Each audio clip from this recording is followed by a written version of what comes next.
Hippo Hose was kind enough to send me both the 4-foot and the 1-foot version of their steel-braided 90-degree angle washer hoses for me to both check out and also show you how to install. So first of all, I can tell you just getting these that the stainless steel braiding is really my favorite type of hose for this application, and my washer currently has the rubber hoses that came from the manufacturer during install. Also, a word regarding length. There's going to be applications where the 1-foot really makes the most sense. If you're in a very tight space and you don't have a lot of wiggle room one way or the other, a 1-foot hose might really be your best option.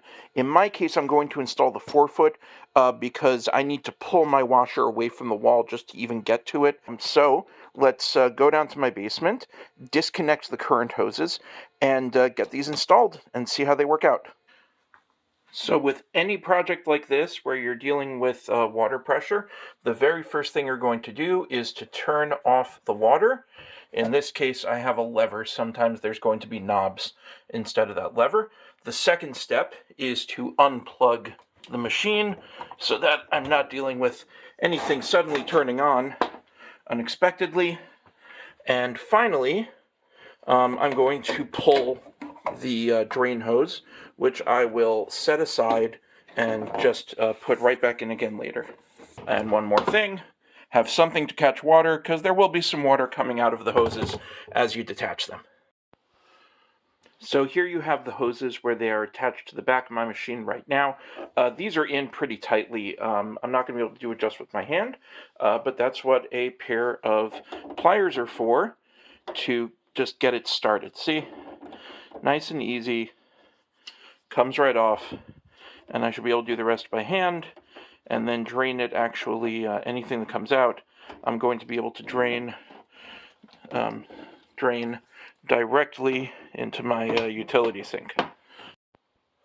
I also want to show you that the washing machine tells me that this one was the hot, it's red, and that one's the cold, and I kept track of which hose was which, so I know that this hose was hooked up to the hot, and if I follow it up, it is on the left, just like I would expect it to be. So I'm going to go ahead and detach the hoses from the top the same way, and then start the installation. So first I'm going to install the hot. You want to make sure that this washer is seated properly inside the hose. That's going to be very important because that is where you're getting your seal from. Now, I did say yes to a 90-degree connector. However, that's not the best for my application. A straight connector would have been better. So this is going to sit up a little bit, facing up. But it'll still go in just fine. But first I just got to get it mated. This is a two-hand job, but you do have some space to maneuver. This will move a little bit for you while you're making that initial connection.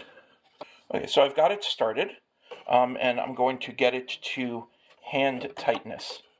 So once you've got it hand tight, that's when you're going to grab a wrench. I like using my own, and give it just another quarter turn.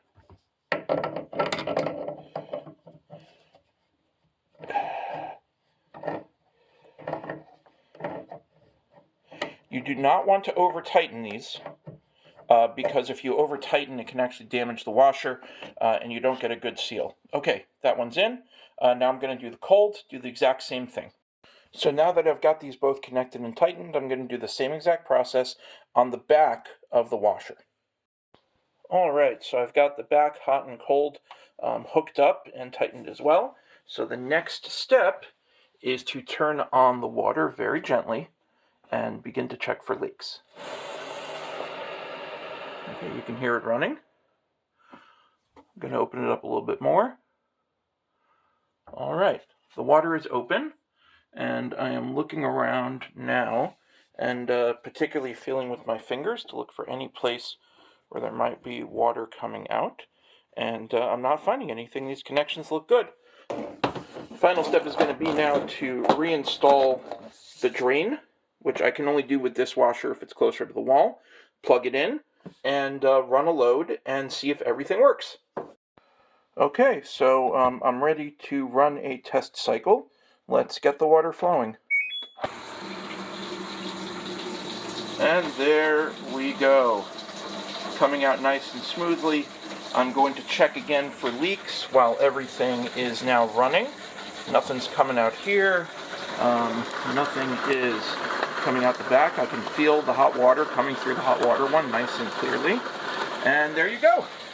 That's the install. Conclusions next.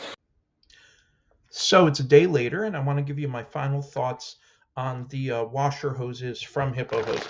Again, I'm holding here the 1 foot because the 4 foot is down in my basement.